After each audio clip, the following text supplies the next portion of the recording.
Hey there, and welcome to the Confident Chemistry Teacher Podcast. I'm Kim, your go-to chemistry coach for engaging teaching strategies and simple solutions to the everyday challenges chemistry teachers face. Let's get this reaction started.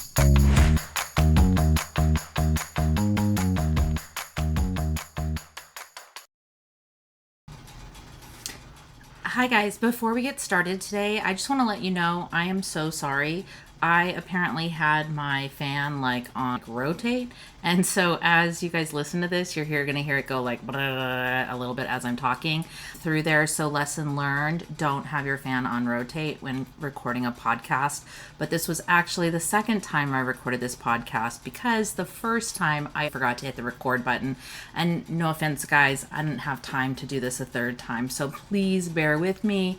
It's a really good description of what's happening in one of my favorite labs. Thanks. Welcome back, everybody, to another episode of the Confident Chemistry Teacher Podcast. Today, I'm really excited to share with you a new series that I'm starting here. It's called Inside the Lab. I'm going to choose my favorite labs that I do throughout the year. I'm going to share with you why I love them, why I think they're super helpful. I'm going to go over a couple of the key points or some super handy dandy teacher tips. So today, you guys, I'm going to be breaking down my Matter and Change lab. There's actually 8 lab stations to this lab. And so when I say station, that means just students are rotating from setup to setup to setup. Normally I would have all the kids doing the same lab in their lab station, but obviously this one is station, so they'll be rotating through them. I'm going to be highlighting my 4 favorite ones today and tell you why they're my favorite. So first, you guys, I really like this lab because it's the first big real chemistry lab of the year. We've done a few other things. We have done the penny lab, we've done the cooling rate of hot water lab, but now they're able to start using chemicals, which they really love. This lab also reinforces the vocabulary. If you listen to the previous episode on Matter and Change, for me, this unit really provides the base knowledge that students are going to need for the rest of the school year. So instead of just, answering a question on a piece of paper, they're able to make observations. Is this a chemical or a physical change? So we're really practicing vocab in action. Since there's 8 different stations, they're going to be doing a variety of different little mini labs. And so it's awesome that they get to practice a lot of different lab skills with different lab equipment. So in this one, we're using balances, Bunsen burners, conductivity meters. They're doing some filtering, so some separation technique activities. This lab also sets some safety and early expectations in the lab. These labs are pretty simple, and they're not I want to call them qualitative labs, not quantitative labs. So really, as long as the kids are just making those observations, they're getting the experience. That's what we care about right now. It's not about what numbers they're getting. And then also, again, we're just really finally getting into the real chemistry. We're building some confidence in the students' lab skills. The first lab station I want to talk about is the Alka-Seltzer reaction lab. So we've probably all done this where we take an Alka-Seltzer tablet, we put it in water, we make some observations. I go a little bit deeper than that in the fact that each group is going to use one Alka-Seltzer tablet. They're going to break that tablet in half. Usually when you do that, half the tablet stays intact and the other half kind of is in little pieces, which is perfect. That's exactly what we want. So the students are going to go ahead and use a stopwatch. They're going to place the Alka-Seltzer tab, either the half, the whole half, or the broken pieces. They're into the beaker and they're going to watch and record how long it takes until the reaction stops there. This is going to lead into some key objectives or learning tasks that we'll do later in the year, such as surface area and reaction rates. The next lab is the calcium chloride and baking soda lab, with also indicator. And so what happens here is at first I just have the students mix the 2 powders together, and they're going to observe actually that nothing happens. And that's actually a key point because kids think everything that they're going to mix in chemistry is going to give them a reaction, and obviously it doesn't. So the idea is that not all mixtures react. Then once they add the indicator, they're going to see that the bag inflates, that there's a color change, and that there is a temperature change here. So again, all of these good observations we're going to talk about later in the year, about the production of gas, again, color change, and then temperature change for endo and exothermic. I'm going to reference back to this lab later in the year. A couple of just little tips for this is to remind the students to hold the baggie so that they can observe that temperature change, but not to hold it too tightly so that it doesn't explode on them. Ask me how I know that that can happen. The next one I like, you guys, is the burning of magnesium lab. So at this station, this is probably only the second time that they've used a Bunsen burner, maybe even the first time during the school year. So this is a great opportunity to give the kids some time to go ahead and set that Bunsen burner up. I like to talk about how the blue flame is the hottest part of the flame and where they should be holding that magnesium ribbon to get that reaction going. They'll also notice that it doesn't happen right away. So I think this is, again, a good reminder about like activation energy. A couple of teacher tips here that I want to remind you about is to make sure that you're cutting really small magnesium pieces. You definitely do not need inch-long magnesium pieces. Again, ask me how I know. And so those small pieces, the students are going to make sure that they observe, but then the reaction will be done pretty quickly and less dramatic than it would be if you had a really big piece of magnesium ribbon. I also like to make sure that I'm using the oldest, yuckiest crucible tongs that I have because they obviously get pretty beat up in this experiment and dirty. Oh, and a safety tip for this lab, my bad, I forgot, was that it burns really bright. That's why it's obviously really cool here.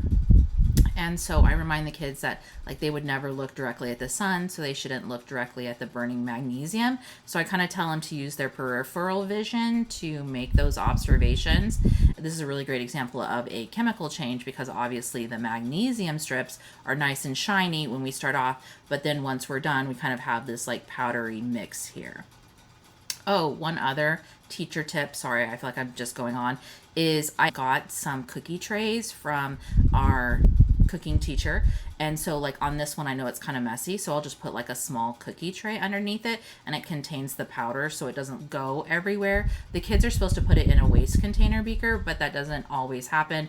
Or as we know, some of the powder can just fall on the counter, but the cookie sheet makes cleanup easier. Then finally, guys, the last one that I want to talk about today is the conductivity test. In this one, kids are going to be using a triple beam balance. They're going to be weighing out some salt, some sugar. They're going to be using graduated cylinders to measure out water. And then of course, then they're going to be using the conductivity meters. So the conductivity meters that I have are basically 9-volt batteries that fit into a little clip on like a circuit board that has prongs at the end. So that's what mine look like. So I'm not sure what yours looks like. So when we do this, the 9-volt batteries kind of always die. So just little teacher tips here. I make sure that the students are turning those off when they're done. You can test them yourselves really easily by just touching the prongs to your faucet. My faucet's metal, so then I can tell if it's working or not. And then I also like to tell the kids to make sure that they're using a wash bottle here to rinse off the prongs between testing the salt and sugar solutions. And so this lab is really awesome because we can reference it again throughout the school year. So obviously salt's an ionic compound and it's going to conduct electricity. Sugar is a molecular compound and it's not going to conduct electricity. So when we start looking at like what does salt look like, oh, they're ions, so they can conduct electricity. And then we look at the molecules of sugar, oh, look, there's no way for them to conduct electricity. We reference this lab or our results from this lab later in this year when we get into chemical nomenclature. The other labs that I do in this activity are evaporating salt water with an evaporating dish. We all know that the evaporating dish sometimes can break, so I always make sure I have an extra one or two set aside so I can just replace it quickly if it does get broken.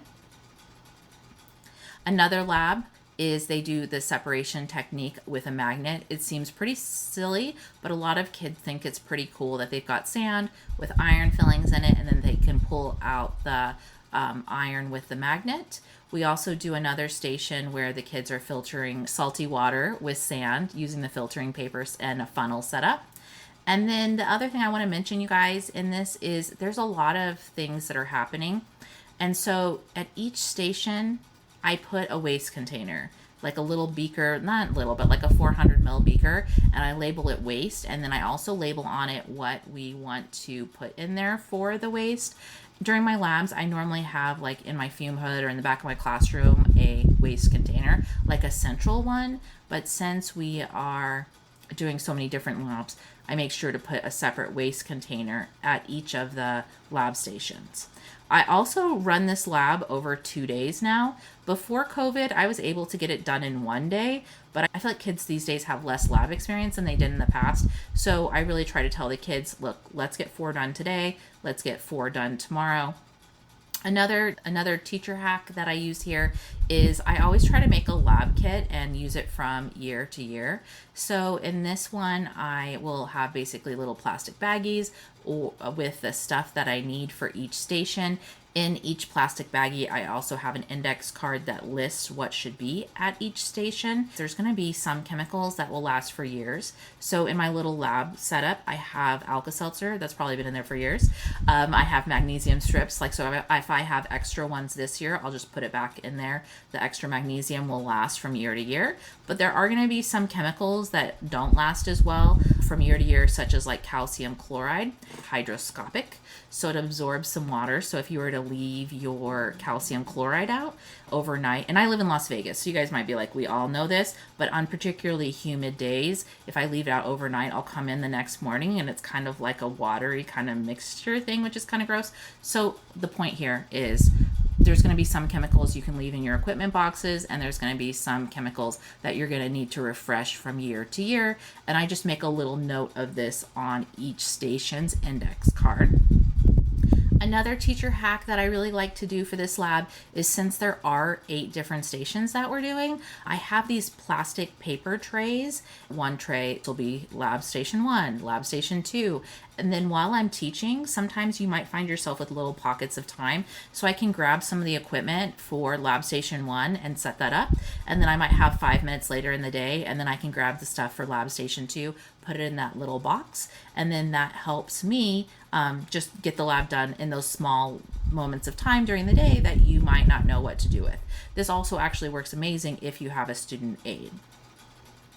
And then finally, the last tip that I just want to go over with this lab is, you guys, if you have a lot of kids in your class, and for me, a lot of kids is over 30. So what I'll do is, even though I only have 8 lab stations, I might put 2 setups at each of those stations. So for example, for the Alka-Seltzer lab, I'm going to have 2 boxes of Alka-Seltzer. I'm going to have 2 graduated cylinders. I'm going to have 2 beakers. I'm going to have 2 stopwatches there. That way multiple groups could be at the same station. And so you don't have kids like just standing around, like wasting time, like waiting for a station to open up.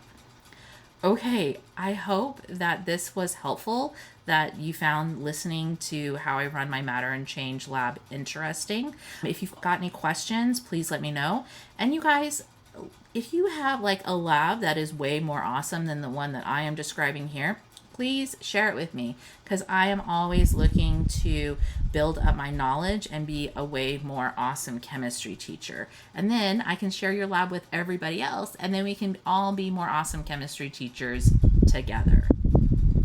Okay, so I feel like as a teacher, I should just do a little review. So to recap, you guys, I like this lab: vocab skill practice, lab skills, and then lots of observations that we're going to make that we're going to refer to later in the year when we get to topics. We're building the confidence of students with the lab skills, and they feel like they're doing real chemistry. So that's why I really love this lab. So if you found this helpful and you find, I need some more help with my labs, be keeping an eye out for my lab membership. I'll be sharing more about the membership as we get closer, but just some things that you'll be receiving as part of this lab membership is you'd be getting a full lab packet with student handouts, quizzes, teacher guides, and videos of me doing the lab and setting it up. We'll also be meeting monthly to discuss the labs. And also each month you'll get like a little mini PD sheet about like a topic on how we can improve as teachers. And then there'll also be a 1 hour question and answer session, kind of an office hour session. So if you're a new teacher or if you're just jumping into chemistry and you want to ask an experienced teacher, those would be some things that I would be offering to support teachers.